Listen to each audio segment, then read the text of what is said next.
degrees 40 minutes and the longitude of 70 degrees 37 minutes. The first act is going to show a day in the life of our town. The day is May 7th, 1901, and the time. Yes. It's just before dawn. Thank you. The time is just before dawn. The sky is starting to show some streaks of light over in the east there behind our mountain. You know, the morning star always looks wonderfully bright the minute before it has to go, don't you think? Oh, I better show you how our town lies. Okay, so over along there, that's Main Street. And then right there, that's the railway station, and the tracks go that way. Polish Town is over beyond the tracks with some Canuck families. Polska jest, Wistykiem got the crime. Over here we have the Congregational Presbyterian Church. Come join us. All are welcome. Unitarian and Methodists are across the street. Praise the Lord our Savior. The Baptist Church is down in the hollow by the river. Hallelujah, hallelujah, praise Jesus. And the Catholic Church is over beyond the tracks. Now, Town Hall is right here and the post office combined with the jail in the basement. Mr. Johnson, your 5 o'clock just arrived. You know, William Bryant once made a speech from these very steps here. We have a bunch of stores on Main Street with horse blocks and hitching posts in front of them. Now, the first automobile is going to come around in about 5 years, owned by banker Cartwright, our town's richest citizen. He lives in the big white house on top of the hill. Mr. Morgan's drugstore and the grocery store are also on Main Street. Most everybody seems to stop in these two stores at least once a day. Hello, hi. That's $1. That's actually $2. How about a strawberry phosphate? The public school is this way and the high school is even further down. Can you believe Gina didn't wear her school polo today? 9:15 in the morning, new time can't be the whole town can hear the yelling and the screaming coming from the schoolyard. Oh, this right here, this is our doctor's house, Doc Gibbs, and this is his back door. Now, here's some scenery for those of you that think you just have to have scenery. This is Mrs. Gibbs' garden. We have peas, beans, hollyhock, heliotrope, a lot of burdock, and a lot of burdock. Our newspaper came out twice a week back then, Grover's Corner Sentinel, and this is Editor Webb's house. Now this is Mrs. Webb's garden. It's just like Mrs. Gibbs. Only a lot more sunflowers. Only a lot more sunflowers. And this right here, well, that's a big butternut tree. But it's a nice town, you know what I mean?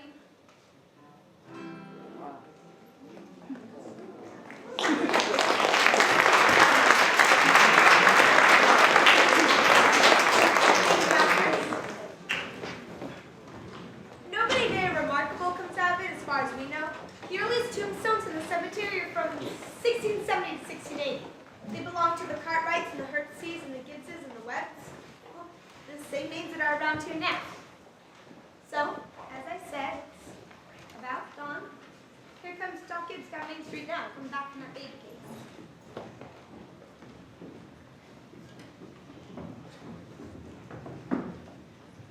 And here's his wife coming downstairs to make breakfast.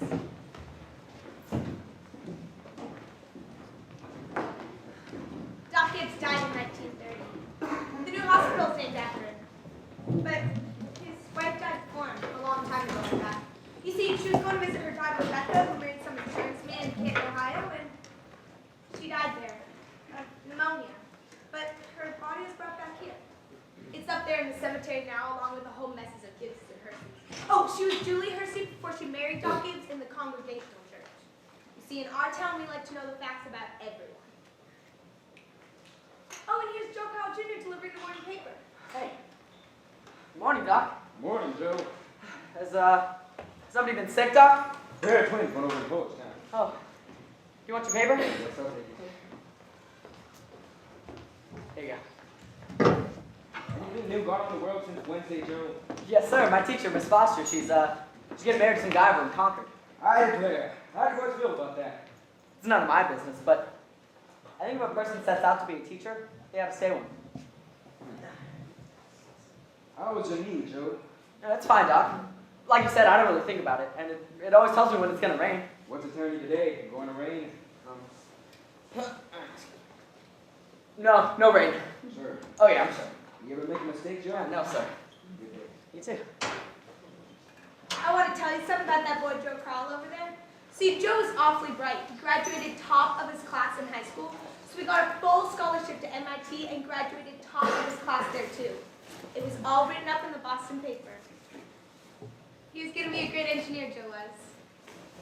But then the war broke out and he died in France. And all that education was for nothing. Get up, Bessie. Oh, and here comes Howie Newsom to deliver the milk. Morning, Doc. Good morning, Allie. Was somebody sick? Hey, Clint, going over to this grocery. Twins, eh? This town's getting bigger every year. Morning, Bessie. Oh, she's going on 17. You know, Bessie's been all mixed up about the route ever since the Lockharts stopped taking their quart of milk every day. Wants to leave it to him just the same.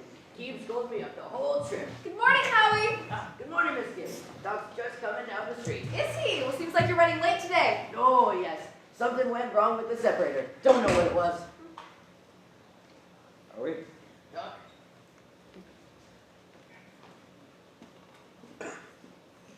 Everything all right, Frank? Yes, I declare. Easy as kittens. Well, sit down and drink your coffee. You can catch a couple hours of sleep this morning, can't you? Let's see. Miss Wentworth's coming at 11. Guess we know what it's about. We're starting for what it ought to be. All told, you won't get more than 4 hours of sleep. Frank Gibbs, I don't know what's going to become of you. Do wish I could get you to go away for a while. Take a rest. Think it would do you good. Emily! Wally! 7 o'clock! Oh, you've got to talk to George. Seems like something's come over lately. You can't even get him to chop me some wood. Is he sassy to you? No, he just whines. All he thinks about is that baseball. George! I'm moving. George, good shot. Yes, Pop. Don't you hear Mother calling you? Guess I'll go upstairs and get my 40 winks. Emily, Wally, now you're gonna be late for school. Wally, now you wash yourself nice and good or I'll come up and do it myself. Oh, Ma. Ma, do I have to wear this dress? Your father's been out all night and needs to sleep. No, I'm washing that blue gingham for you. Special. Ma, I hate this dress. What's up with you? Every day I go to school dressed like a thick turkey. Now we're back. You always look very nice.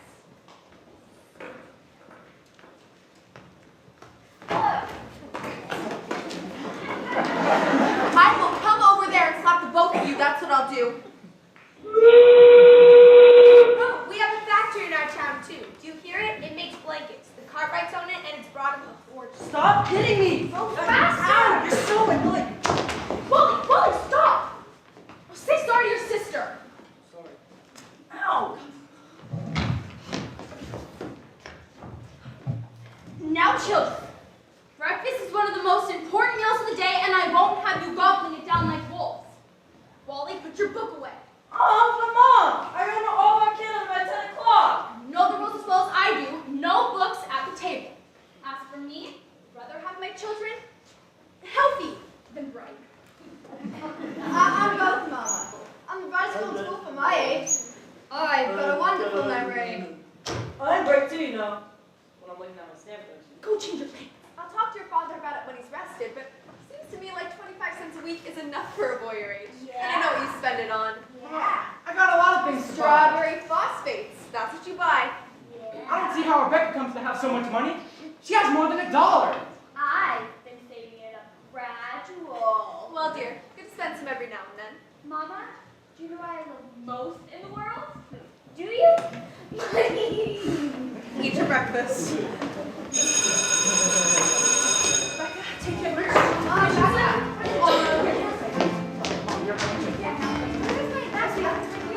Oh, you're leaving the bathroom. Okay. I have brushed my hair to the top.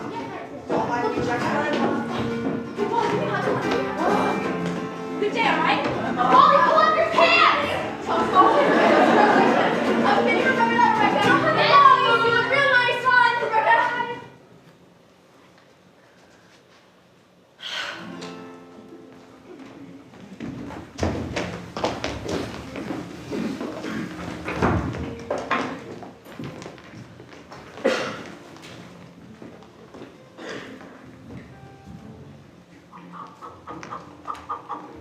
Here, chick, chick, chick, chick, chick.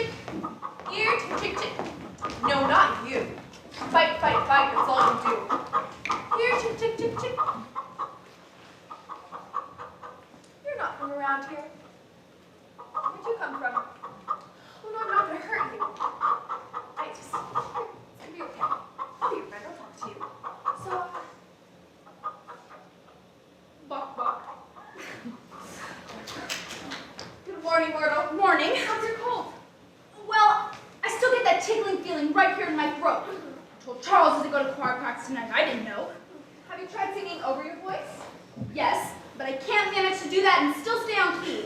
Figured I'd string some beans while I was at it. Let me help you. Beans have been good this year. I put up 40 chords if it kills me. The children say they hate them, but I notice they're able to get them down all winter. Myrtle, I have to tell you something. Because if I don't tell somebody, I'll burst. Julia Gibbs! Myrtle, did some second-hand furniture man from Boston come and visit you last Friday? No. Well, he called on me. And at first, I thought it was just another patient waiting to see Dr. Gibbs. But he worked his way into the parlor. Myrtle Webb. He offered me $350 for Grandma Robert's highboy as I'm sitting here.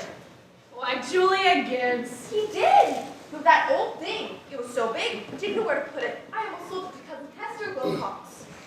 Well, you're gonna sell it, aren't you? I don't know. Julia Gibbs, $350? What's come over you?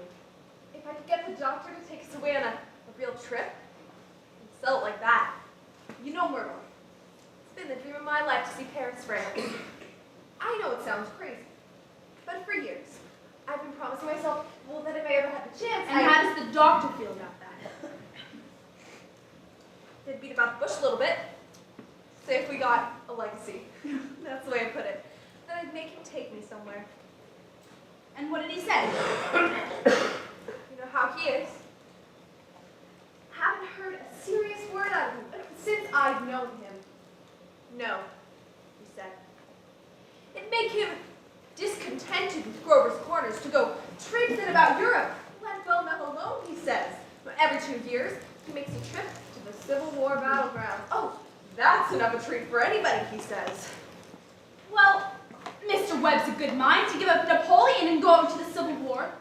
Only Dr. Gibbs knowing everything, it just makes him despair. It's a fact. The times we walked over those hills, Myrtle, stopping at every bush, traipsing it all out like we were going to buy the place. Well, Julia, if that second-hand man's really serious about buying it, then you sell it. And then you'll get to see Paris, you know. You just gotta drop hints from time to time. That's how I got to see the Atlantic Ocean. I'm sorry I mentioned it, but for years, I wanted to go to a country where people don't speak English, don't even want to. Thank you, ladies. Thank you very much. We're going to have to interrupt you. Thank you. We still want a little more information about our town. So I've asked Professor Willard of our state university to come in and sketch in a few details about our town's history. Is Professor Willard? May I introduce Professor Willard of our state university.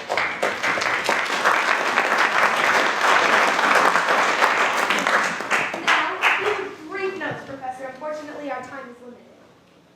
Grover's Corners. Grover's Corners lies on the Pleistocene granite of the Appalachian Range. It's some of the oldest land in the world, and we're very proud of that. A shelf of Devonian basalt crosses with the Mesozoic shale and some sandstone outcroppings, but that's all more recent, 200 and 300 million years old. I may say some highly interesting fossils have been found, unique ones. 2 miles out of town in Silas Peckham's cow pasture, they can be seen at any time at the museum at our university, at any reasonable time, that is. Shall I go over Professor Gruber's notes on the meteorological situation, precipitation, etc.? I'm afraid we won't have time for that, Professor. Might we have a few words on the history of man here? History of man. Anthropological data. Early Amerindian stock Cotahuasi tribes, none before the 10th century of this era, now entirely disappeared, but possible traces in 3 families. Early 17th century migration shows a blue-eyed brachiocephalic stock for the most part, but not early more Slav and Mediterranean. And the population, Professor Willard. 2,640. Just a moment.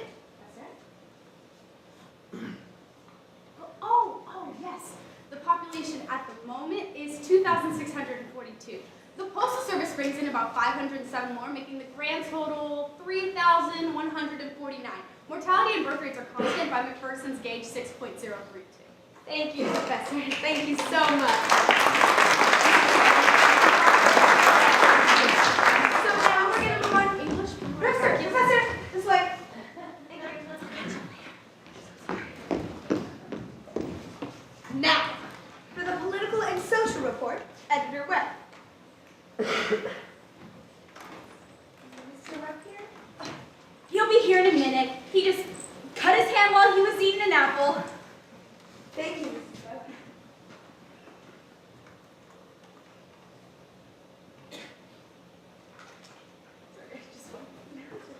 Charles!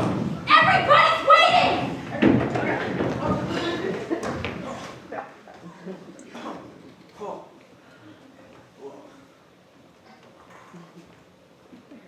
Hello, Mr. Webb. The political and social report? Of course. Well, I don't have to tell you that we're run here by a board of selectmen. Males sort of the age of 21, women vote indirect. We're lower middle class, a sprinkling of professional men, 10% illiterate laborers. Politically, we're 86% Republicans, 6% Democrats, 4% socialists, rest indifferent.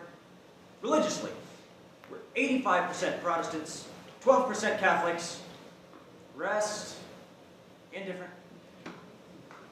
And have you any comments, Mr. Webb? Very ordinary town, if you ask me. A little duller than most, but our young people seem to like it here well enough. 90% of them graduating out of high school settle down right here to live, even when they've been away to college. Now, does anybody in the audience have any questions they want to ask Mr. Webb? Mr. Webb. Mr. Webb. Is there much, well, drinking in Grover's Corners? Well, ma'am, I'm not sure what you'd say much. Saturday nights, the farmhands go down to Ellery Greno's stable and holler some. We've got 1 or 2 town drunks. But they're always having remorses every time an evangelist comes to town. No, ma'am, I'd say liquor ain't a regular thing in the home here, except in the medicine chest. Right good for a snake bite, you know. Always was.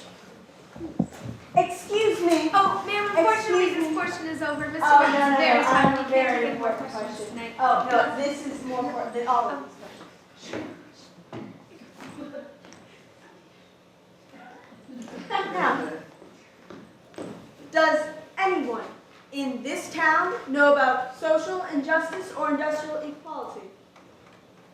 Well, of course they do. Seems like everyone spends their time talking about who's rich and who's poor. Then why don't they do something about it? Yeah!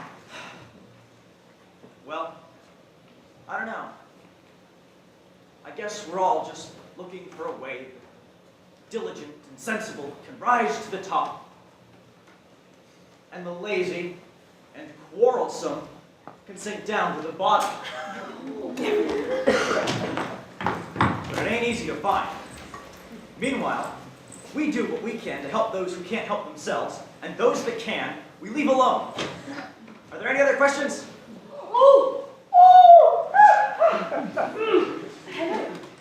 Mr. Webb, is there any culture or love of beauty in Grover's Corners?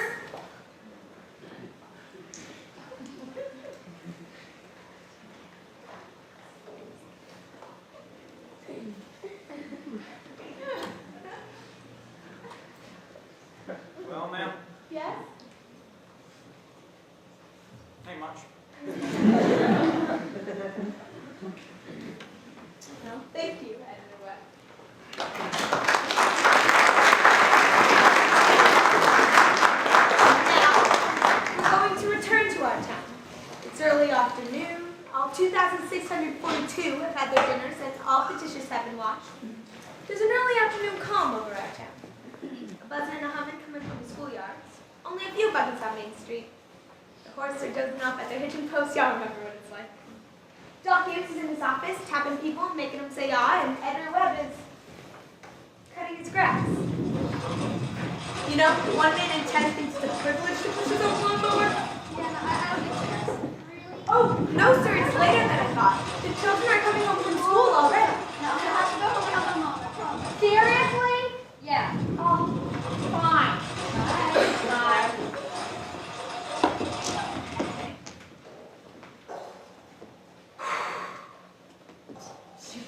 Emily, walk simply. Who do you think you are today? The one who will defeat the dark side?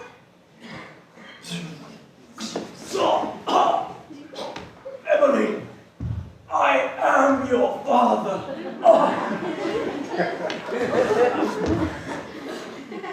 You okay, Papa? Yeah. No, but you're terrible. One minute you tell me to stand up straight, and the next you call me names.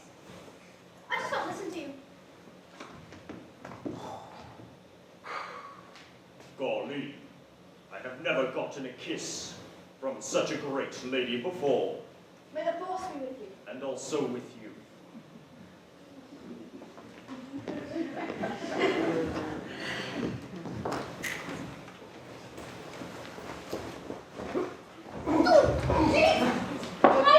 Terribly sorry, Mrs. Forrest. Young man! Go out and play in the field! You got no business playing on Main Street! Awfully sorry, Mrs. Forrest. You broke my hip! Have a nice day. I know who your father is. Me too. Run!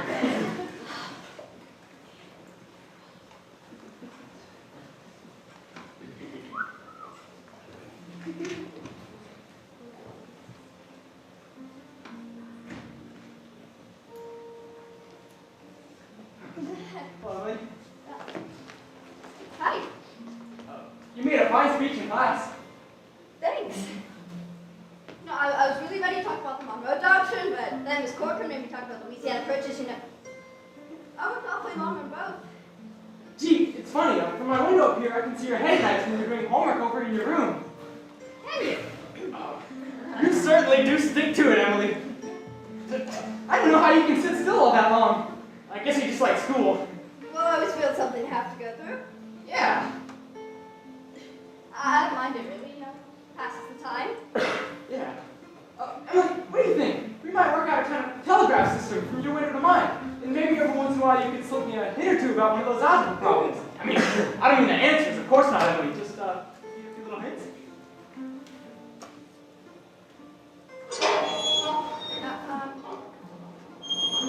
I think hints are okay, George. So, you get any trouble, you just give me a holler, and I'll give you some hints. Emily, you're just, naturally bright, I guess. Well, I figure that's just the way a person's born.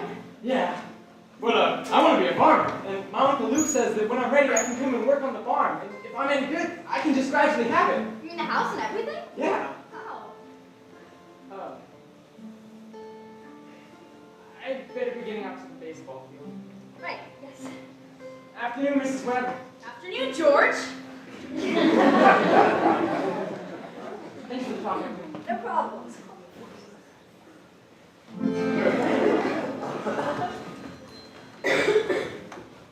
Hi. Should we go do my homework? Emily, why don't you help me string some beads?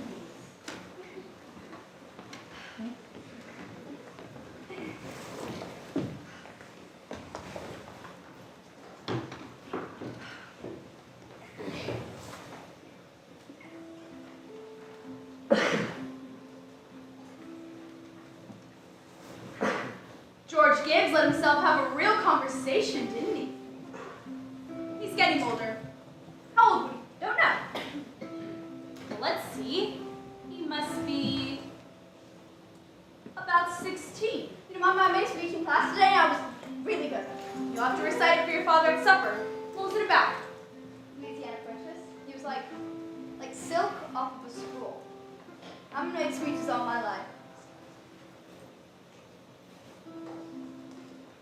These big enough, Mama? Try to get them a little bigger if you can, Emily. Mama, can I ask you a question? Serious? Seriously, dear, not serious. Seriously. Will you? Of course. Mama, am I good looking? all of my children have good features. Be ashamed if they hadn't. That's not what I mean. What I mean is, am I pretty? I already told you yes. Now that's enough of that. You never tell us the truth about anything. I am telling the truth, Emily. Mama, were you pretty? Why, yes, I was. I was the prettiest girl in town. Next to me, Cartwright. You gotta say something about me. Am I pretty enough to get somebody, to get people interested in me? Emily, you make me tired. That's enough of that. Pretty enough for all normal purposes. You no help at all. Go along inside and bring that bowl with you. Thank you, ladies. Thank you very much. We're gonna have to interrupt again here. Thank you, Emily. So, a few more things I should tell you. So, it's about time you know that Cartwright Interest is building a new bank in Grover's Corners. We had to get the marble from Vermont, I'm sorry to say, but anyway. They asked a friend of mine what we should put in the cornerstone for people 1,000 years from now to dig up. So, we're going to put in a copy of Editor Web Sentinel and of the New York Times. We're really interested in this because some scientific fellows have come up with a glue, like a silicate glue. And we can paint the reading material with it, and it'll last for 1,000 or even 2,000 years. So, we're going to put in a copy of the U.S. Constitution and of the Bible, and even some of William Shakespeare's plays. But, to be honest, we're not really interested in that. I want to know what you guys would put in the cornerstone. So, let's find out. Can we have the lights up?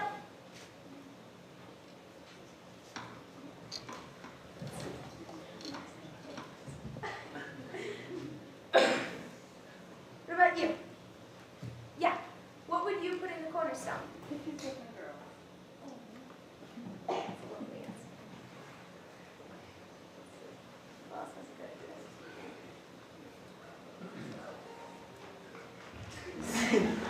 What about you? Flower crown. Do you think that'll be the style in 1,000 years? Do you know of any new styles that are on there? Not like rocket.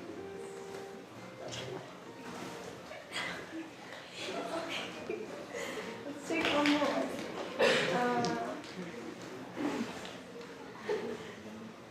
What about you?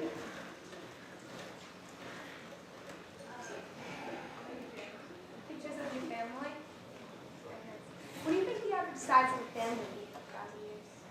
Just out of curiosity.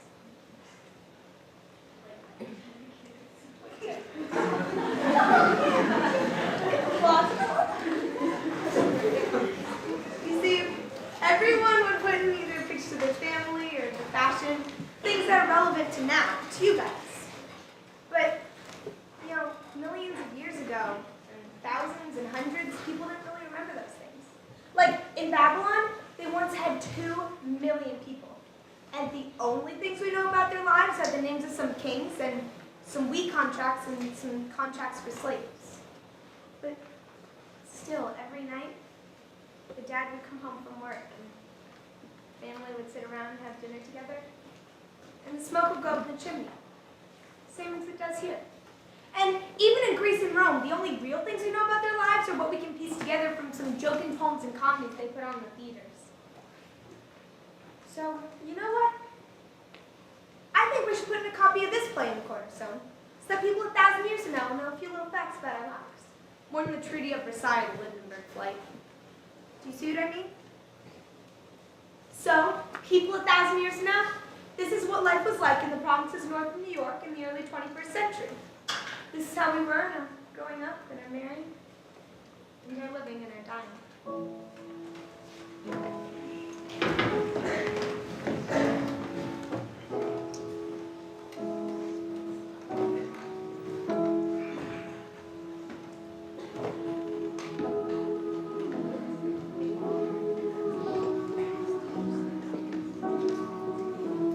So, it's evening now. You can hear the choir practice going on in the Congregational Church, led by our very own Simon Simpson.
give us pleasure.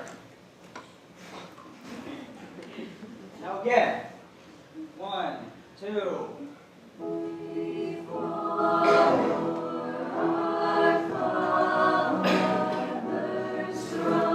Softer.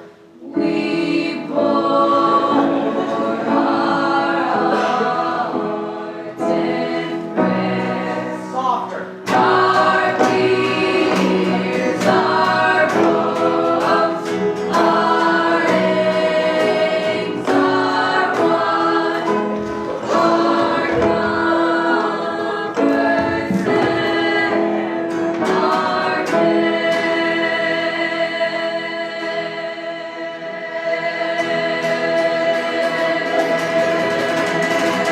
Softer! Now you all need to get it out of your heads that music is only good when it's loud. You leave loudness to the Methodists. And you all couldn't beat them even if you tried. Now again, tenders. 5, 6, 7, 8.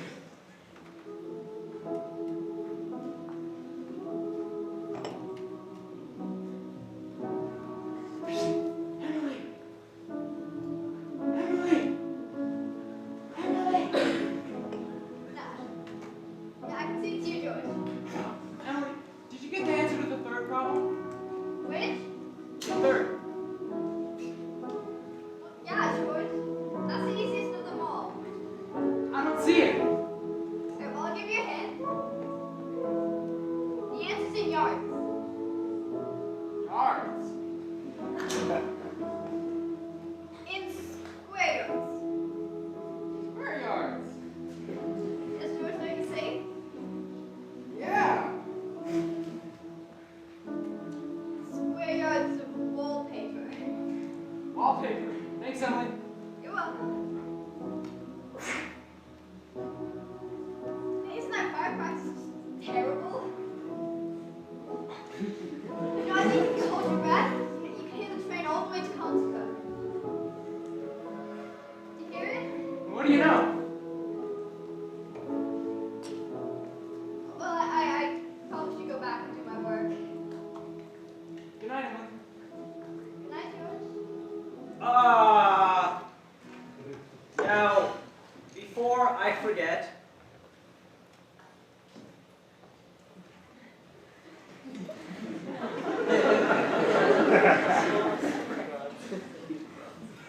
how many of you guys can come in Tuesday afternoon and sing for Fred Hersey's wedding? Show your hands. That's 1, that's 17. It's fine. That's right, nice. Now, we're going to be doing the same music that we did for James Trowbridge's wedding last month. But for right now, we're going to be singing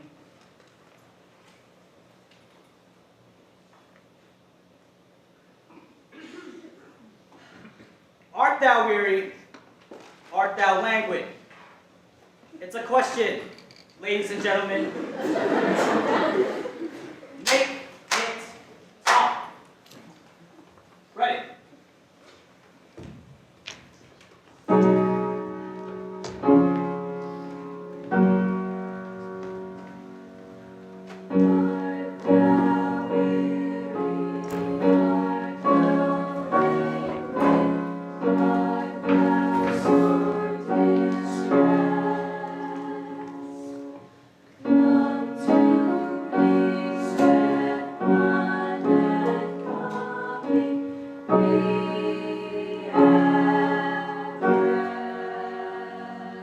Oh, George, could you come down a minute? Yes, Paul.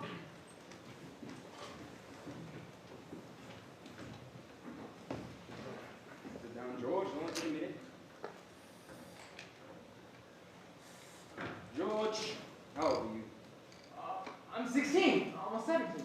What do you want to do when school's over? Well, you know, Pa, I want to be a farmer on Uncle Luke's farm. You'll be willing, will you? To get up early and you'll be willing to hoe and hay all day? Of course, Pa. What do you mean? Well, George, while I was in my office today, I heard a funny sound that What do you think it was? It was your mother chopping wood. There you see her getting up early, cooking and cleaning, washing and ironing, and she still has to guard in that backyard and chop wood. I suppose she just got tired of asking you and decided it'd be easier to do it herself. And you put on the clothes she keeps snatched for you, and you eat the meals she keeps snatched for you, and you run off and play baseball. Like she's some hired girl we keep around the house, but you don't like very much. Well, I knew all I had to do was call to her attention. Here's the handkerchief.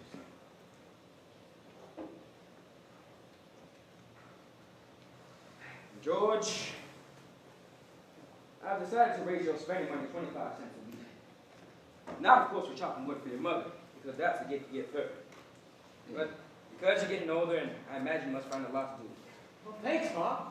Let's see, tomorrow's your payday. You can count on it. Rebecca probably feels shy to have more too, huh? I wonder what could be keeping your mother so long. She was never out this long before. It's only 8:30, Ma. It's about time you're tired, I think.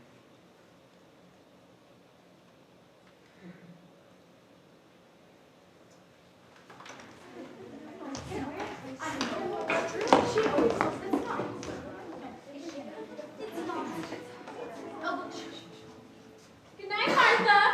Good night, Martha. Good night, Mr. Foster. Good night, Mr. Foster.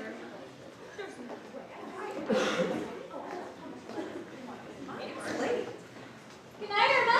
Good night. Real nice choir practice, wasn't it? Brutal Webb, will you look at that moon? Potato weather for sure. Naturally, I didn't want to say a word about it in front of the others, but now that we're alone. Truly, it's the biggest scandal that was ever in this town. Simon Stimson. Oh, no, He is a rat. But Julia, to have the organist of the church drinking drunk year after year, you know he was drunk tonight. Well, we all know Simon Stimson. We all know the trouble he's been through, and Dr. Ferguson knows too. Dr. Ferguson keeps him in his position there. The least we can do is just not to notice it. Not to notice it, but it's getting worse. No, it isn't, Luella. It's getting better. Now, I've been in that choir twice as long as you have. It doesn't happen near so often. My, need to go to bed on a night like this. Children will be sitting up till all hours. It's as bright as day. I can see Mr. Soap scowling at the window now. You think we've been to a dance the way these men folk carry on. Good night. Good night.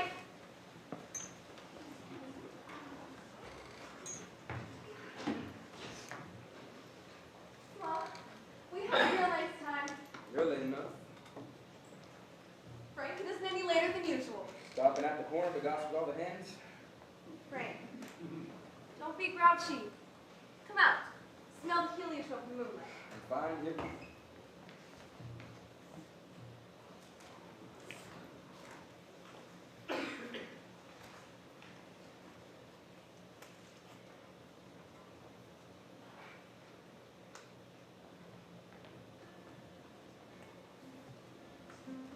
Isn't that wonderful?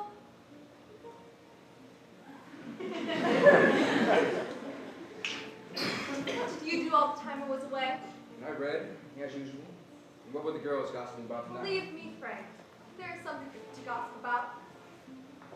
Simon Simpson fog on, was he? Worst I ever seen him. How will that end, Frank? Dr. Ferguson can't forgive me forever. I know more about Simon Simpson's affairs than anyone else in this town. Some people just ain't made for small-time life, but there's no use in worrying about it now. Come on. No, not yet. Frank, I'm worried about you. What are you worried about? I think it's my duty to make sure you get a real rest and a change. But if we get that legacy, I'm going to insist on it. No, Julia, there's no use. Frank, you're just unreasonable. Julia, there's no use in going over this again.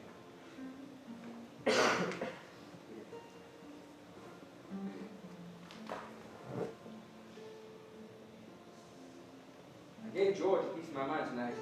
I imagine you get your wood chopped for a while anyways. There's always so many things to pick up. You know, Frank, Mrs. Fairchild always locks her front door every night. All the people on that side of town do. They're all getting citified. That's the problem with them.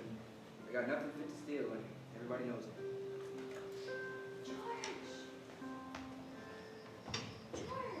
Becca, get out of here. There's only room for one at this window.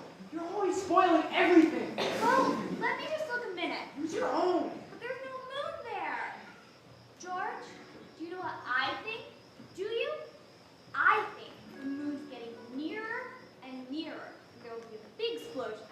Rebecca, you don't know anything. If the moon were really getting near, then the people who stay up all night with their telescopes would notice, and they'd tell about it. It'd be all in the newspapers. George, do you think the moon is shining on South America, Canada, and half of the world? Always.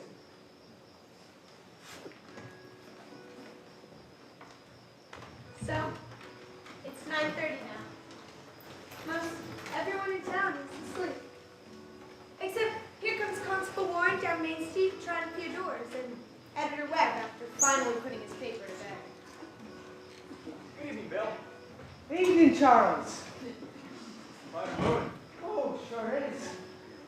Everything all right tonight? Mostly quiet downtown. So I was finding Simpson lost back somewhere. Just supposing his wife moved out close for him. See, I turned my head the other way this time, but here he is now. This time you sing. Art thou weary? Art thou languid? Art thou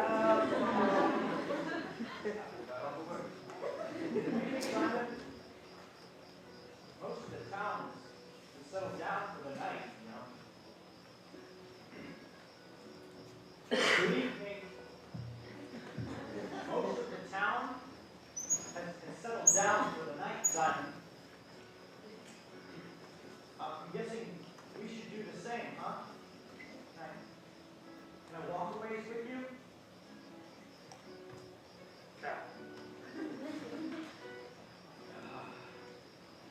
Blessed be the Son.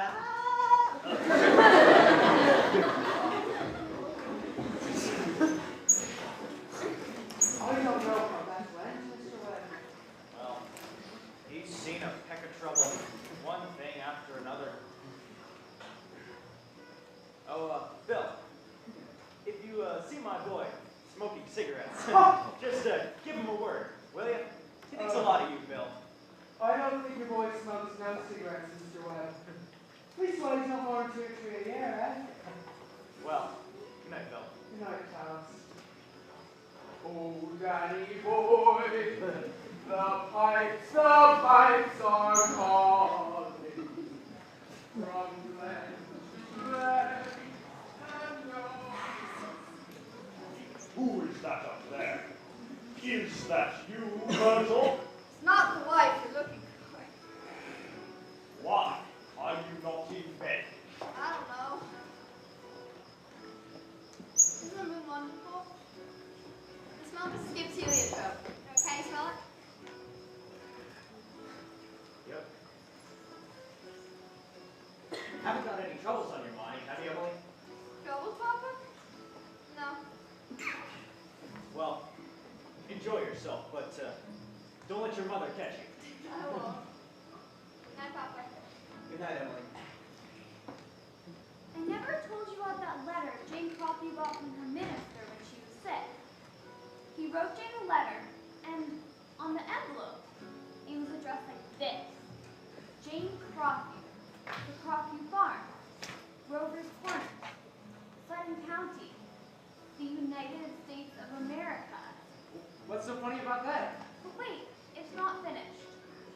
The United States of America, the continent of North America, the Western Hemisphere, the Earth, the solar system, the universe, the mind of God. That's what it said on the envelope. What do you know? And the postman brought just the same. What do you know?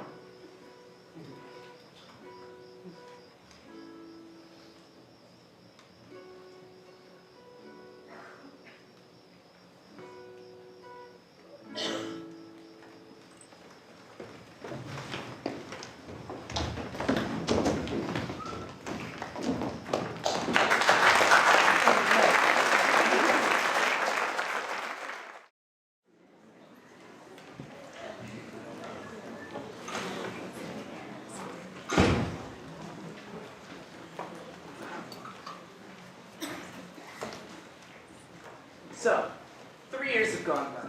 Yes, the sun and the moon have gone over at least 1,000 times. Summers, winters crack the mountains a little. Young babies not even born yet, they're speaking full sentences.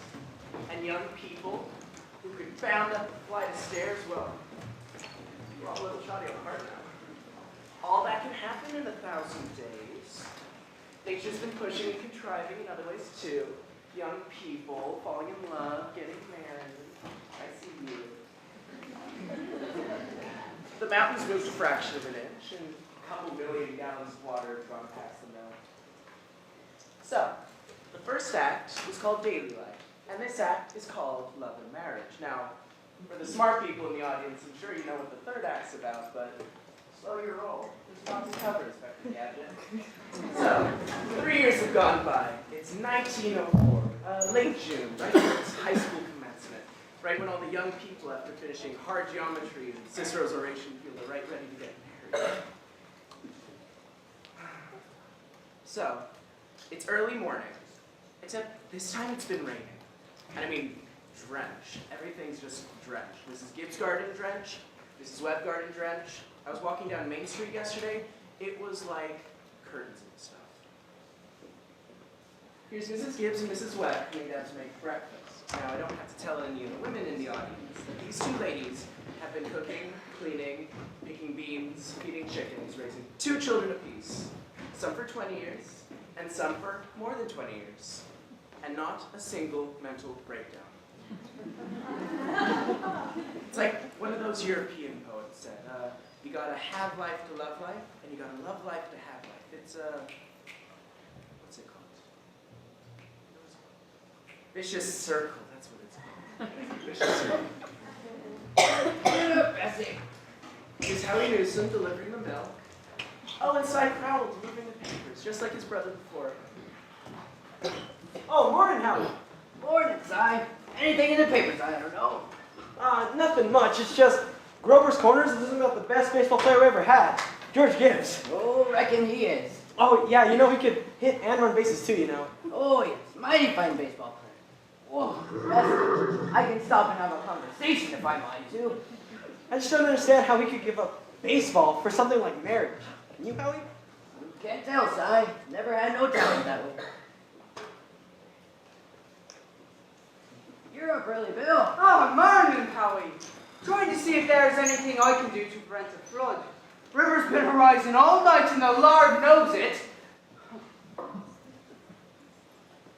Well, Si Crowell's all working about George Gibbs retired for baseball.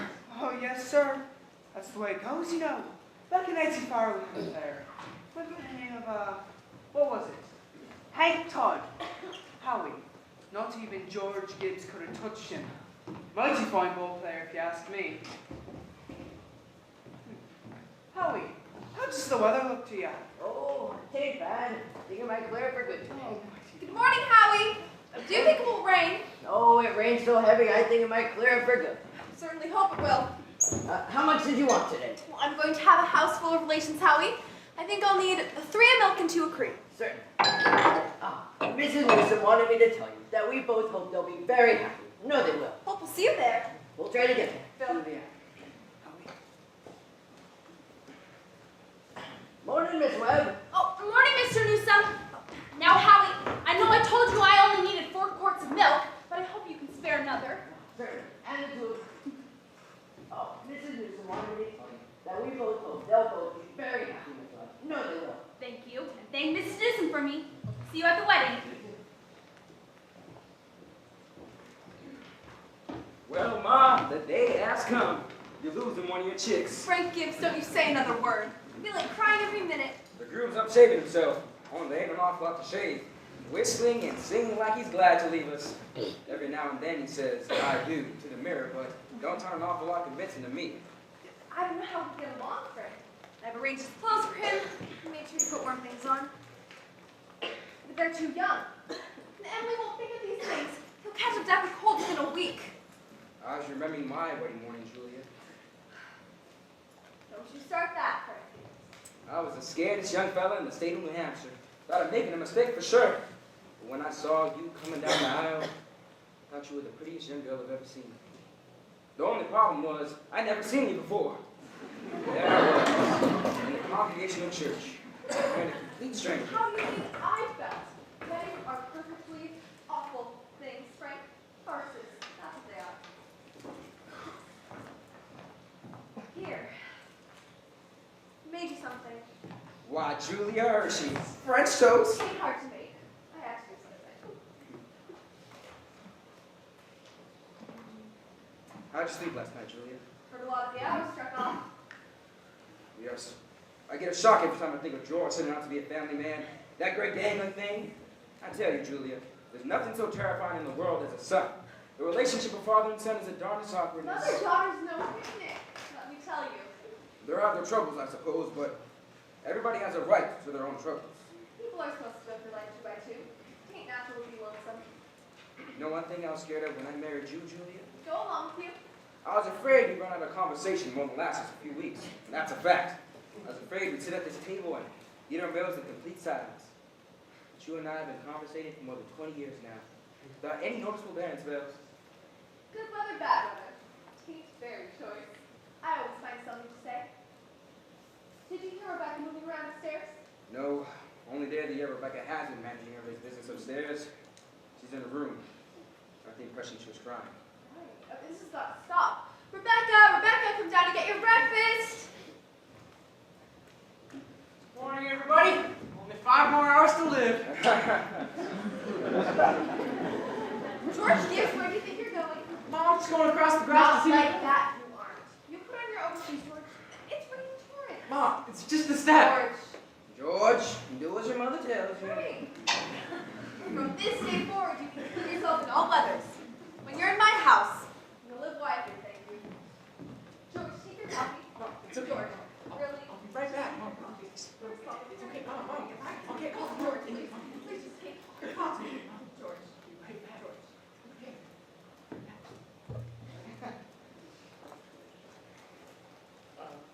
Morning, Mother Webb. George, you frighten me. Now, George, I can let you come in a minute out of the cold, but I cannot let you stay. Why not? George, you know the rules as well as I do. The groom cannot see his bride on the day of the wedding. That's just a superstition. Good morning, Mr. Webb. Morning, George. Mr. Webb, you don't believe in a superstition like that, do you? There's a lot of common sense in some superstitions, George. Millions have followed it, George. And you don't want to be the first to fly into that basic custom. Where's Emily? She hasn't waken up yet? Emily's asleep. No wonder. We were up all night sewing and packing. Now, here's what I'll have you do. You stay down here and drink this cup of coffee with Mr. Webb.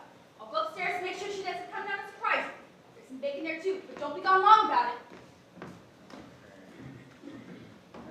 Alright, so let's see here. Maybe turn this upside down and unscrew the top or let's see. Does this go over here or maybe that and there and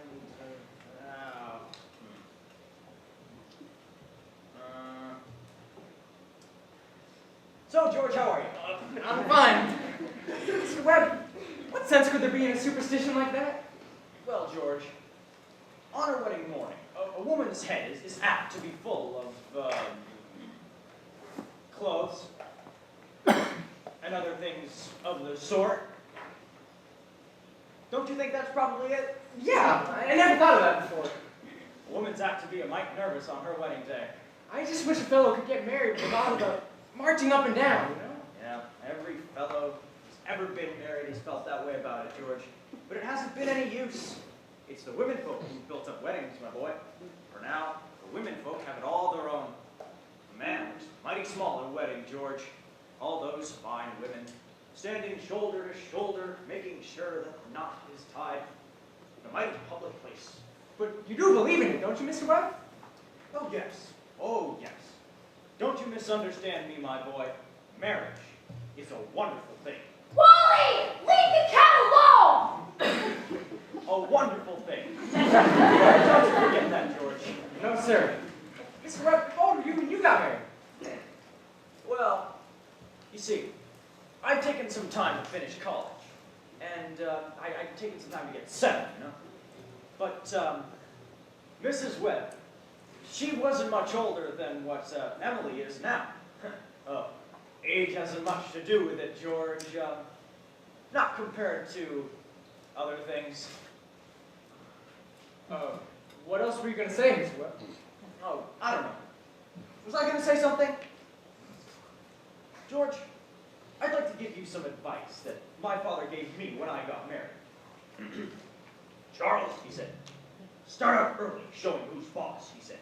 The best thing to do is to give them an order, even if it doesn't make sense, just so your wife will learn to obey. And if anything about your life irritates you, her conversation, or anything, just get up and leave the house. Also, never let your wife know how much money you have. Never. Mr. Webb, I don't think I can... So, I took the opposite of my father's advice, and I've been happy ever since. Wally, will you please put your pants back on? And let that be a lesson to you, George. Never to ask advice on personal matters. George, are you going to raise chickens on your farm? What? Are you going to raise chickens on your farm? Well, Luke never seemed much interested, but I thought if we got the right... A book came into the office the other day, George, on the philo system of raising chickens. I want you to read it. I'm thinking of starting a small way in the basement. I'm going to put an incubator down in the cellar. Charles! Are you talking about that old incubator again? Thought you two would be talking about something worthwhile. Well, Myrtle, if you want to give the boys some good advice, I'll go upstairs and I'll leave you alone with it. Now, George, Emily sends you her love, but she does not want to lay her eyes on you. Goodbye. Bye.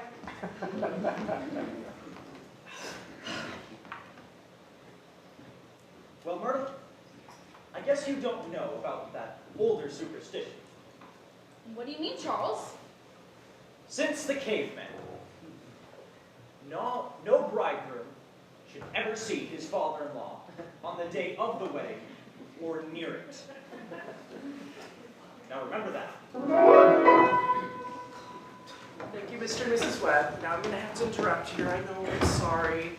But we're going to have to know how all of this started, how George and Emily decided to get married together. I mean, I like knowing how big things like this happen. I mean, you know how it is. You're 21, 22, and you make decisions. And then you're 50. You've been a lawyer for 30 years. And that white-haired lady you're sitting next to, you've had over 5 million meals with her.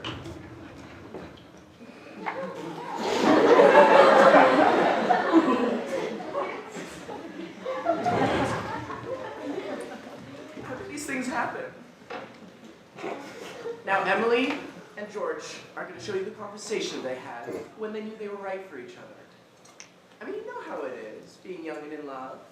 It's like you're walking down the street, and you don't quite see where you're going, or people are talking to you, you don't quite hear what they say, you're just that much crazy. Will you remember that for me? Will you remember that for me? Oh, you seem too young for that. Will you remember that?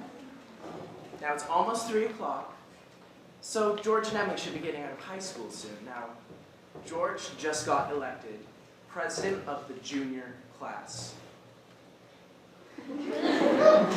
Which means next year, he's going to be president of the senior class. And Emily, get this, she got elected secretary and treasurer. You have no idea how important this is for them. Here they come down Main Street now. Hey, Emily! Hey! What do you think of that math test? Hard.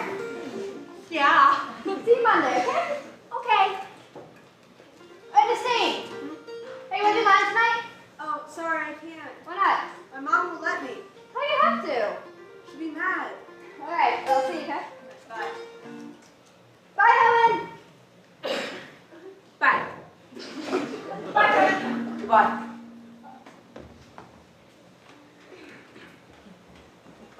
Can I carry your books home for you, Emily? Yeah. Not far.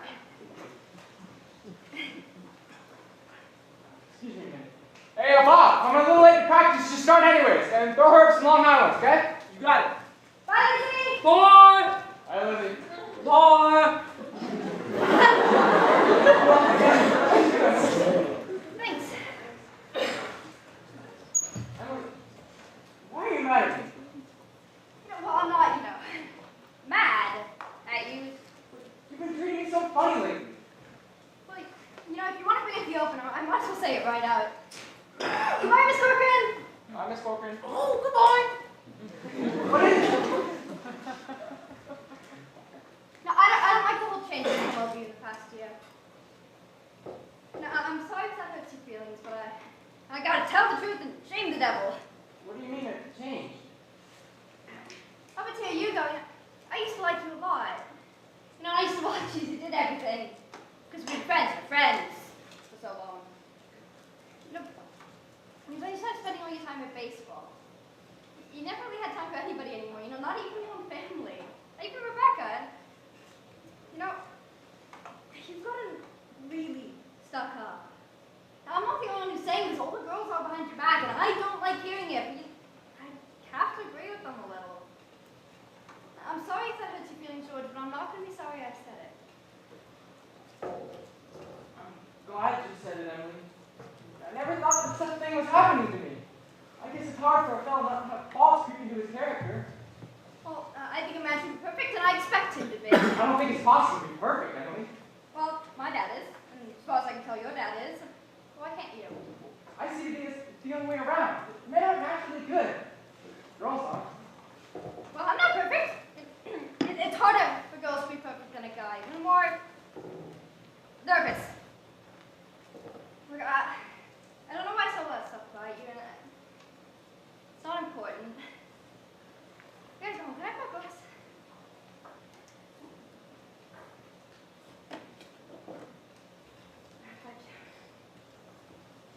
Emily, Yeah? do you want to get a strawberry phosphate or something before you go? Okay, yeah. So just Cicero. Poorly. Yeah. Yeah, it's nice.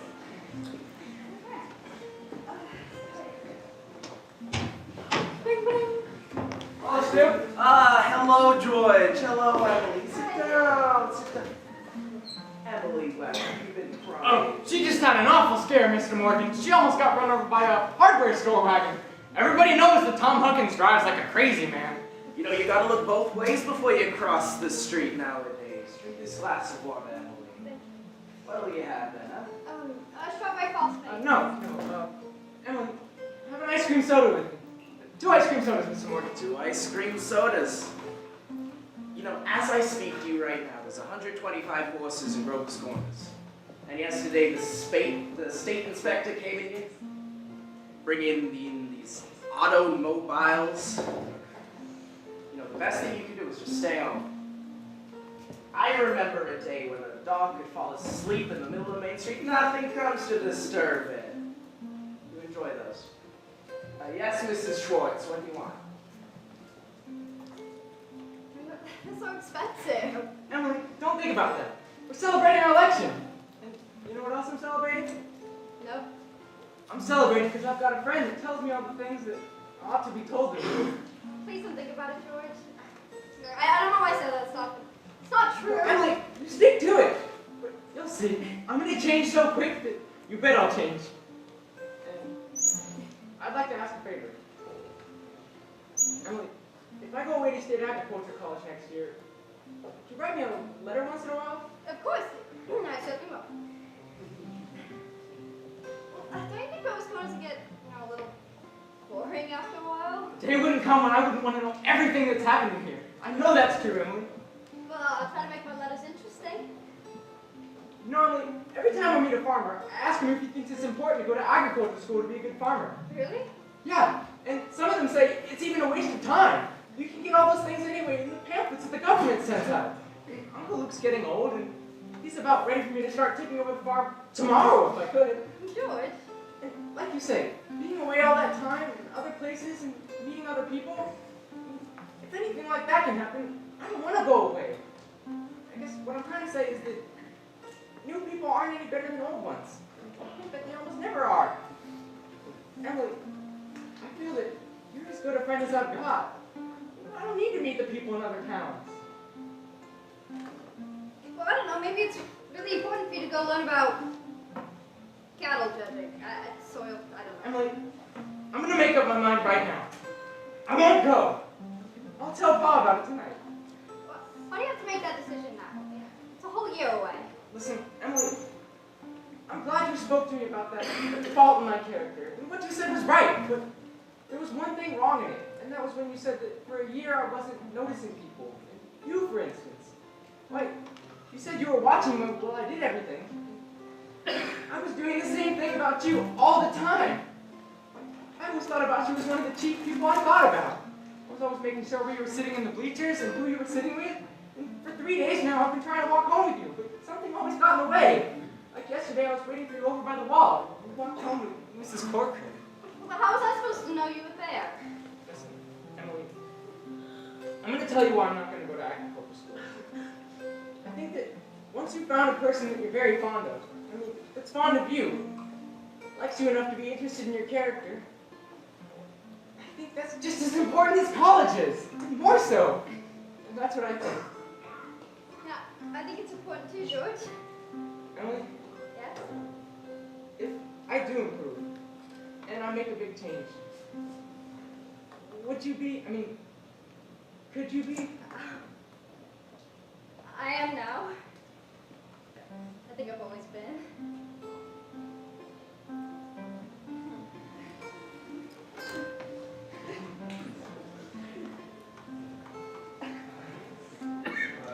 Guess this is a pretty important talk we've been having.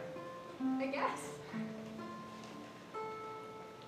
Just wait here a minute, I'll walk you home. Okay. Mr. Morgan, I'm gonna have to go home to get the money to pay you for this. George, you mean to tell me that you can't... Yes, but I have my reasons, Mr. Morgan. Look, here's my gold watch that you can keep till I come back with money. George, I trust you. Why? I trust you. It'll only be a few minutes. I trust you 10 years, George. Not a day over. You feeling better, Emily? Yeah, thanks.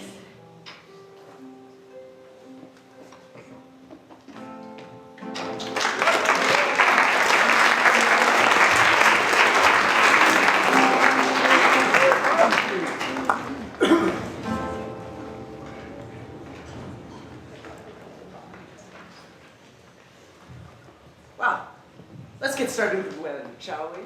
Now, there's a lot of thoughts that go on, a lot of things that happen in wedding. Naturally, you can't fit them all into one wedding, especially not one at Grover's Corners, where they're awfully lame. Sure. Now, I'm the minister of this wedding, which allows me to say a little extra about the ceremony. You see, the play gets a little more serious from this point on. The church says marriage is a sacrament. Now, what does that mean? I don't know. But I can guess. I mean, like Mrs. Gibbs said, people go out 2 by 2. It's only natural. And this is a nice wedding, don't get me wrong, but even at a nice wedding, people are so put together, and so much frustration and confusion. I don't know. The real hero of this scene isn't a character, no. It's like one of those European poets said, every child born into this world is Mother Nature's attempt at the perfect human being. Now, I'm sure we all know that Mother Nature enjoys quantity, but I think she enjoys quality as well. I mean, it's thoughts like these that got me into the ministry. And you can't discredit the other witnesses, the millions of ancestors up there, looking down, watching on us. Millions of them. Well, to my sermon. I hope it wasn't too awfully long.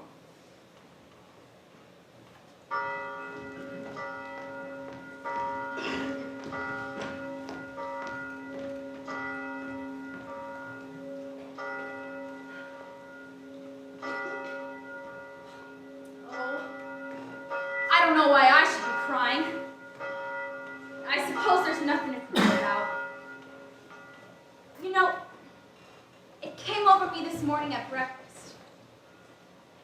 There was Emily, eating her breakfast as she's done for the past 17 years. And now,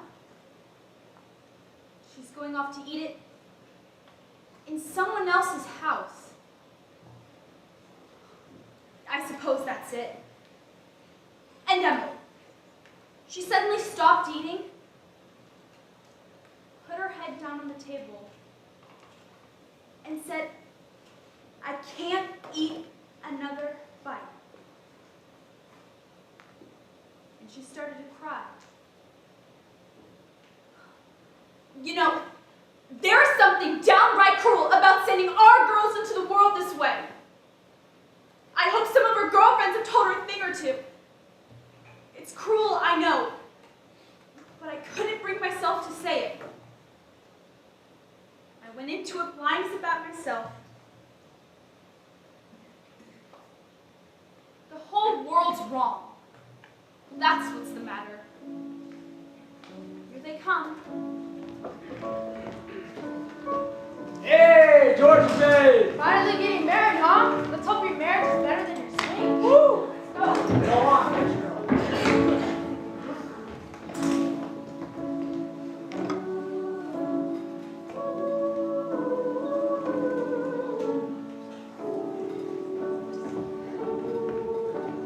George, what's the matter? I don't want to go old. Why is everybody pushing me so? Mom, listen. George, you're a man now. Mom, listen. Last time, all I wanted to do was be a George, stop. Anyone should hear you. Shame you. Where's Emily? George, you gave me such a turn. Cheer up, Mom. I'm getting married. Let me just catch my breath a minute. Don't worry. You say Thursday nights. Every Thursday night, me and Emily are going to come over for dinner, okay? Mom, what are you crying? You get ready.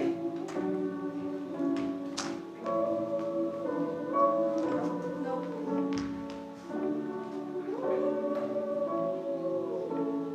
I never felt so alone in my whole life. George over there looking so hated.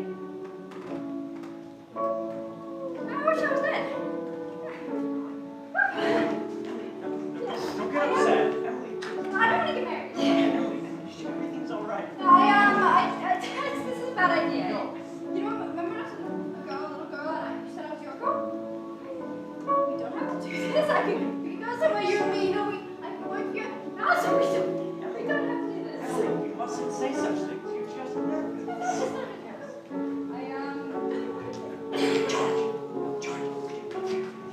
Can't see me. You're marrying the best young fellow in the world. George is a fine fellow. Give me my daughter with me, George. You think you can take care of her? I'll try, Mr. Webb. Emily, I want to try. I love you. I need you. If you love me, then help me. I want everyone else to love me. Will, Emily? I mean forever. Forever and ever.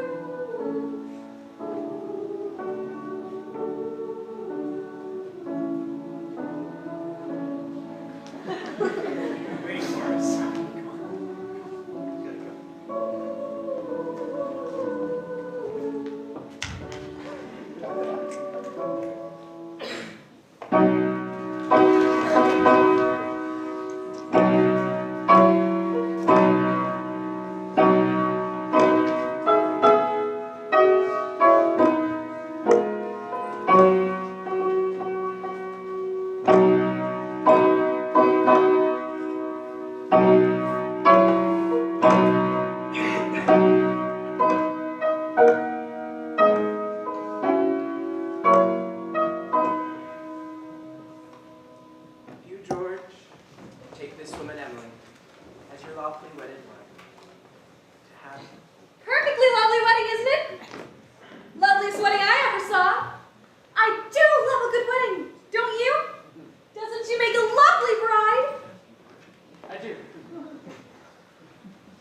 Emily, take this man, George, as your lawfully wedded husband.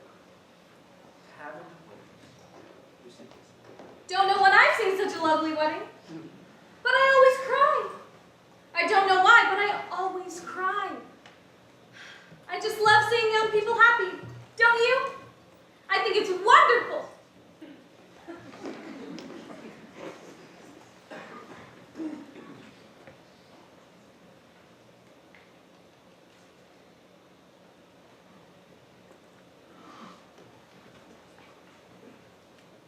You may kiss the bride.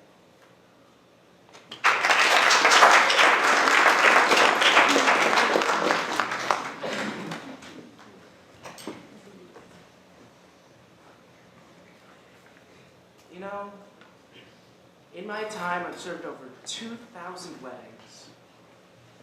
Do I believe in it? That's a whole nother question. I mean, the go-kart, the Sunday afternoon drives, the cottage out in the fields, the first rheumatism, the grandchildren, the second rheumatism, the deathbed, the reading of the last will. I don't know. Everyone in 100's interesting.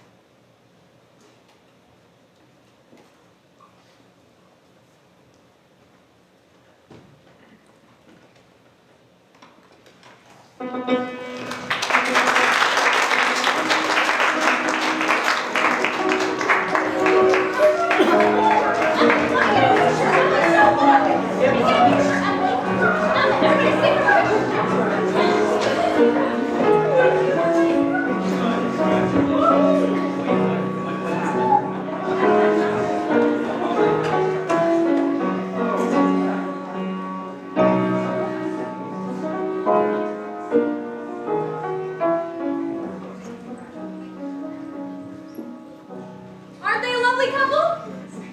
Don't know when I've been to such a lovely wedding. I'm sure they'll be happy. I always say, happiness. That's the greatest thing. The important thing is to be happy.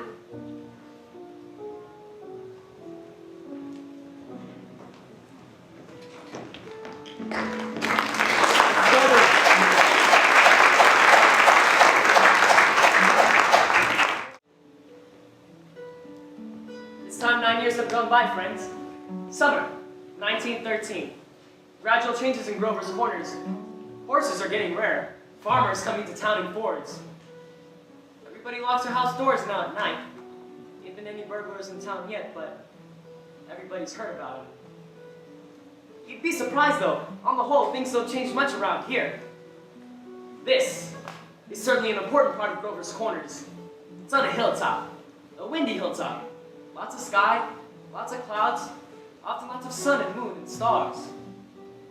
I often wonder why people like to be buried in Woodlawn or Brooklyn when they might pass the same time up here in New Hampshire. Over there are the old stones, 1670, 1680, strong-minded people that came a long way to be independent. Some people walk around there laughing at the funny words on the tombstones. It doesn't do any harm. And genealogists come up from Boston, get paid by city folk for looking up their ancestors. This here is the new part of the cemetery. He's your friend, Mrs. Gibbs. You see, there's Mr. Stimson, organist of the Congregational Church. And Mrs. Soames, who enjoyed the wedding so, you remember? A lot of others. And Editor Webb's boy Wallace, whose appendix burst while he was on a Boy Scout trip to Crawford Notch. Yes. An awful lot of sorrow just sort of quieted down up here. People just wild with grief brought their relatives to this hill. And then, you know how it is. Time, sunny days, rainy days, snow,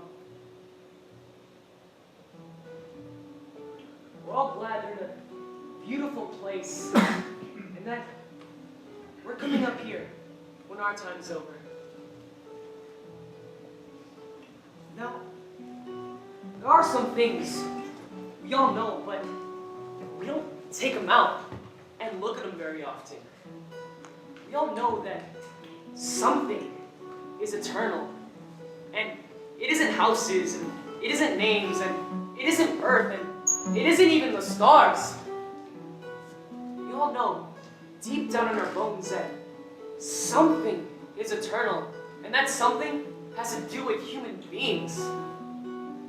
All the greatest people that have ever lived have been telling us that for 5,000 years, and yet you'd be surprised how people are always losing hold of it. There's something way down deep that's eternal about every human being. You know as well as I do that the dead don't stay interested in us living people for very long. Gradually, we lose hold of the earth and the ambitions they had, and the things they suffered, and the pleasures they had, and the people they loved. Slowly, they get weaned away from the earth. That's the way I put it. Weaned away. And in all that time, they slowly get indifferent to what's going on in Grover's Corners. They're waiting.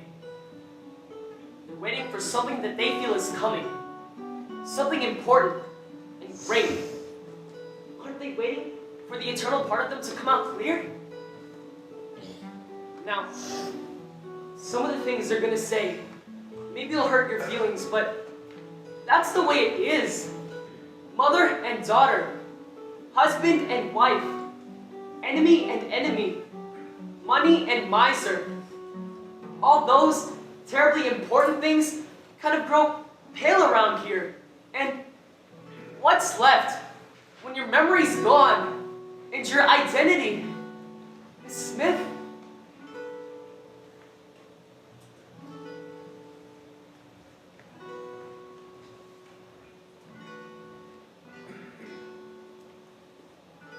Well, there are some living people. Here's Joe Stoddard, undertaker, supervising a new make grave, and here comes a Grover's Corners boy who went out west.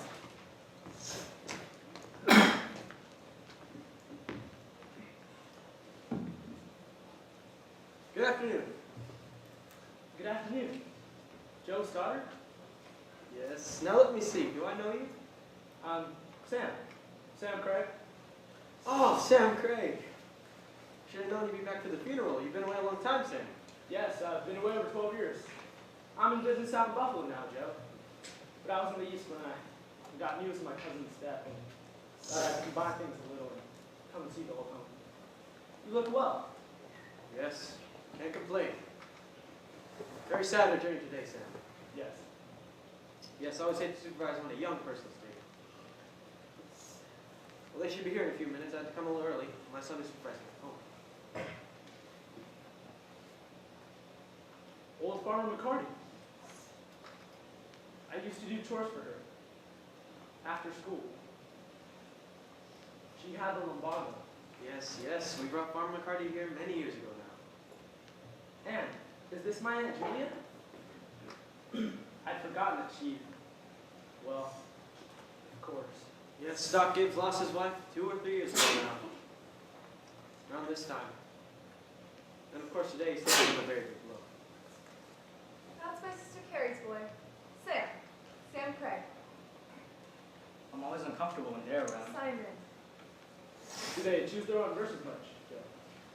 Not usual. Usually the brief pick a verse. Gotta say, doesn't sound like my Aunt Julia. You know, there aren't many of those Hershey sisters left now. Let's see. I was going to look at my father's and mother's. Ah, yes, your father and mother. I believe they're by the Craigs, Avenue B. He was organist at the church, wasn't he? Drank a lot, we used to say. Yes, he had seen a peck of trouble, you know. Took his own life. Wow. Did he? Actually hung himself in the attic. They want many people to know, but of course the word got around. He did choose his own epitaph, though. It's not exactly a verse. It's just a note of music. What is it? I wouldn't know. They wrote up in the Boston papers all the time. Joe, what did she die? My cousin. Oh, you don't know? Well, Sam, she actually had some trouble bringing a baby to me. It was her second, though. She has a little boy, about 4 years old now.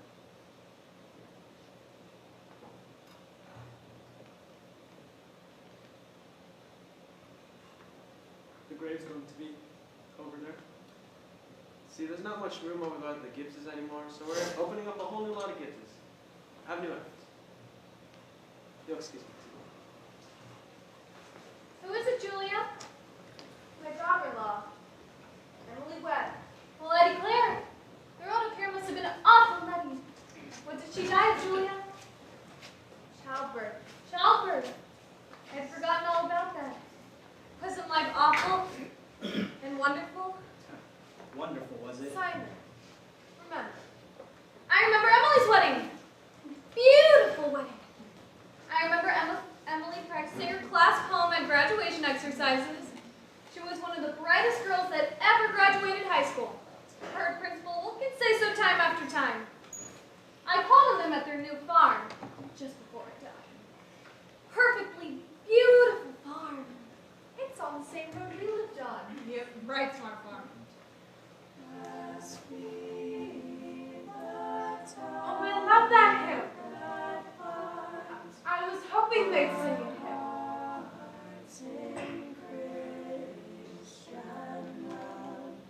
Hello. Hello, Emily. Hello, Mother Gibbs. Emily.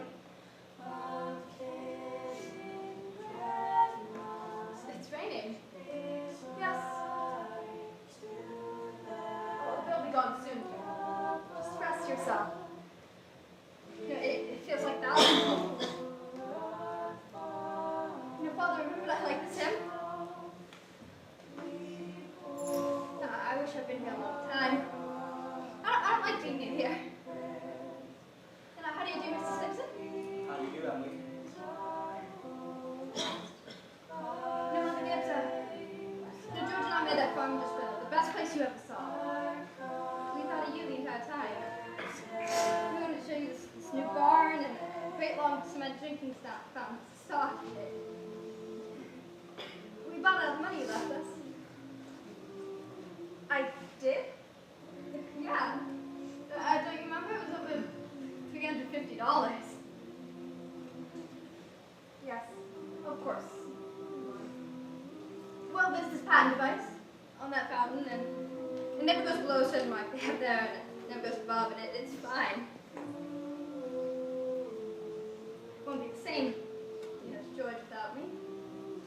But it's a lovely farm.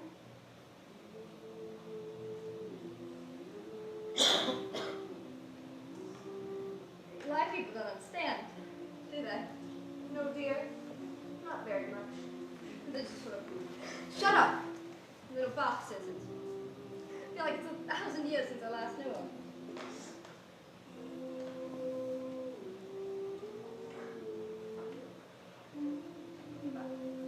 My boy's spending the day at Mrs. Carter's. Oh, Mr. Carter, well, my boy's spending the day at your house. Is he now? Yes, he loves it there. Do we have the sport? Too? Never gives us any trouble. Never gives me any trouble. I don't drive. Of course. Yeah, of course. Does this feeling go away? You know, being one of them. Just wait. Be patient. I know. No, it's over. They're going.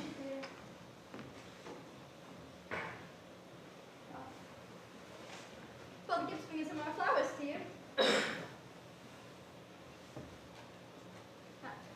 I never noticed how troubled he looks. Loved him.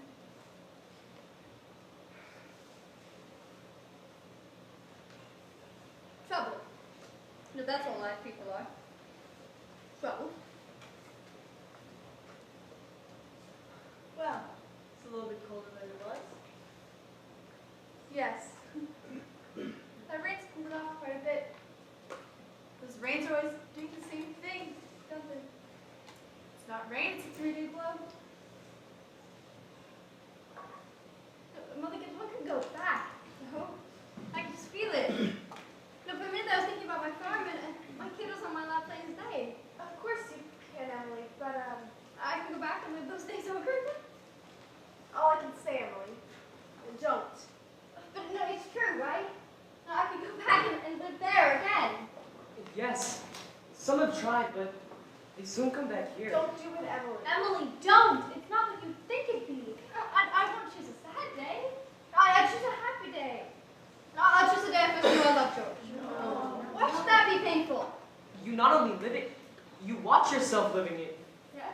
And as you watch it, you see the thing that they down there never know. You see the future. You know what's going to happen afterwards. But that's painful. No, why? It's not the only reason you shouldn't do it, Emily. Once you've been here longer, you'll understand. Just life, forget all of that. Think only of what's ahead, and to be ready for what's ahead. Once you've been here longer, you'll know. Now, how could I figure that out? It's all I've ever had. It's all I've ever known. Emily, it isn't wise. It isn't. That's something I gotta figure out for myself. I'll choose a happy day anyway. No. Please choose an unimportant day. It'll be important enough. Well, then it can't be since I was married. Or since the baby was born. No, I could choose a birthday at least, right? No, I'd choose my 12th birthday. All right. February 11th, 1899, a Tuesday. Do you want any special time of the day? The whole day. We'll begin at dawn. You remember, it had been snowing for several days, but it had stopped the night before. The sun's coming up. Look, this Main Street. And Miss Morgan's drugstore before we changed it. And the livery stable. Yes, this is 1899. This is 14 years ago. Sit down and it was a little girl. Oh, that's the white picket fence that used to be around that house. I forgot it was there. Are they inside? Yes, your mother will be coming down in a minute to make breakfast. Will she? And you remember your father had been away for 7 days. No. He'd been back to his old college in Western New York at Clinton to make a speech. Hey. Look, it's Harry Newsom. Come on, Bessie. Come on, girl. And Constable Warren. Oh, but he's dead. And he died. Morning, Bill. Morning, Howie. You're up early. Was up rescuing a fella down near Polish town. Listen to this. Got drunk and laid out in the snowdrifts. Fell asleep. Darn near frozen to death. Thought he was in bed when I shook him up. Hey, look, Joe Carroll. Ah, Joey boy. Hey. Good morning, Howie. Yo. Morning, Swan. Emily, Wally, 7 o'clock. Mom, I'm here. You can come and get dressed down by the fire, but hurry. Oh, good morning, Mr. Newsom. Morning, Miss Webb. Oh, it's been cold. 10 below by my bar. Think of it and keep yourself wrapped up. You too. Stay warm.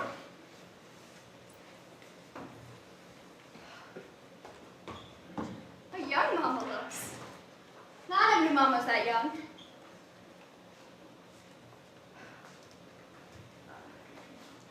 Mama, I can't find my blue hair ribbon anywhere. Just open your eyes, dear, that's all. I laid it out special for you on your dresser. If it was a snake, it'd bite you. Yes. Good morning, Bill. Morning, Charles. You're up early. Yeah, I've just been off to my old college up in New York State. Any trouble down here? I was up early this morning rescuing a Polish fella. Yeah. Yeah, darn near frozen to death.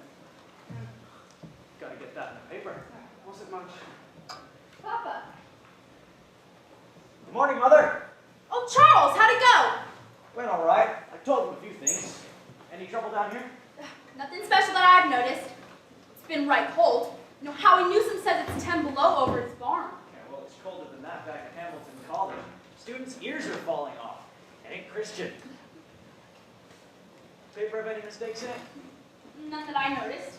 Coffee's ready when you want it.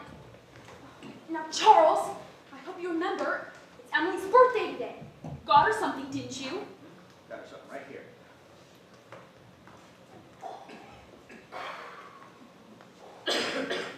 Where is my girl? Where's my birthday girl? Charles, now don't interrupt her. You can see her at breakfast. You know, she's slow enough as it is. Children, I don't want to have to tell you again. Would you just look how beautiful they look? And would they ever have to get old? Good morning, Mama. Oh, well, dear, very happy birthday. Many returns. There's a present there for you on the table. Oh, Mama, you shouldn't have. No, actually, But birthday, no birthday, I want you to sit down and eat your breakfast. I want you to grow up to be a good, strong girl. Now, this blue is from your Aunt Carrie. I reckon you can guess who brought in that postcard album. George Gibbs. Must have brought it over in the cold. Right nice of him. George, I'd forgotten that. And chew your bacon nice and slow. It'll keep you warm on this cold day. Mama, could you just look at me as though you really saw me? Look, Mama, 14 years have gone by. You know, I'm dead. Your grandmother, Mama. No, I'm married. You know, Wally's dead too. He died on a camping trip to North Conway. We felt terrible about it. Can you please remember? Please. No, but Mama, for a minute we're together, right? We're happy. Could you just look at me? Just look at each other. Just one moment. Please. And this in the yellows, something I found in the attic among some of your grandmother's things. Figured you're old enough and thought you'd like it. That's from you? Yes, open it.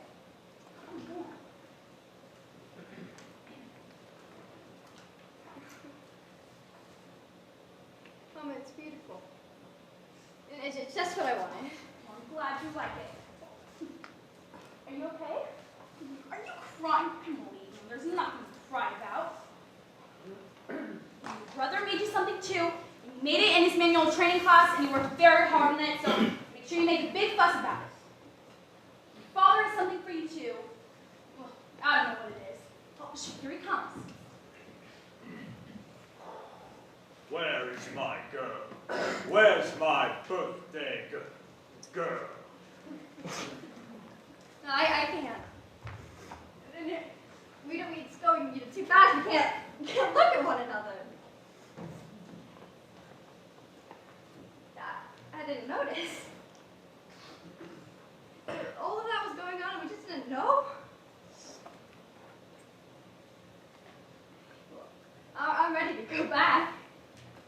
Up the hill. Yeah. To my grave. No, one more look. One more goodbye.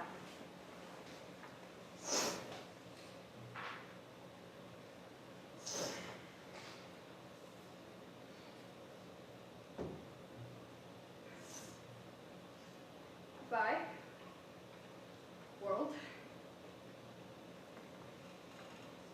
Goodbye, Grover's Corners. And Mama. Papa. Goodbye to class ticket. Mama said bye.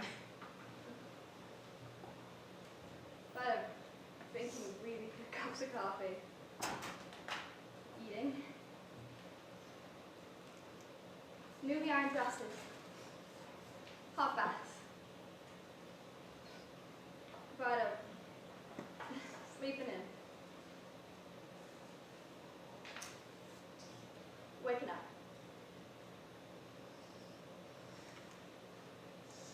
Oh,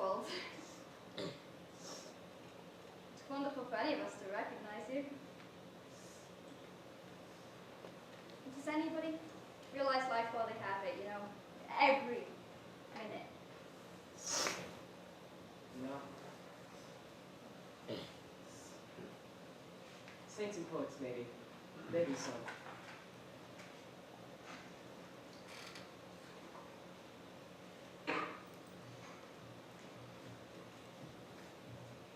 I'm ready to go back.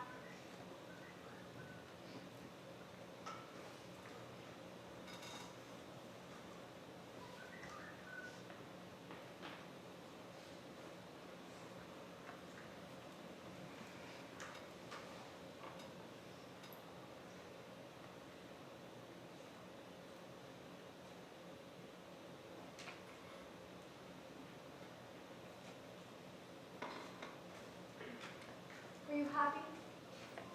No. I should have listened to you. Blind. That's what people are. Blind. Look. It's clearing up. Stars are coming out. I should have listened to you, Mr. Simpson. Yes. Now you know. Now you know. Because that's what it meant to be alive. To move about in a cloud of ignorance. And to go trampling up and down the feelings of those about you. And to spend and waste time as if you had millions of years. And to be at the mercy of one self-centered passion or another. Now you know. Because that's the happy existence you wanted to go back to. Ignorance and blindness. Simon Simpson, that is not the whole truth. You know it. Emily, would you look at that star? Forgot its name. My boy Joel was a sailor. Knew them all. Saw him before she even could tell him my name. Yes, sir. It's wonderful. Star is mighty good company. Yes.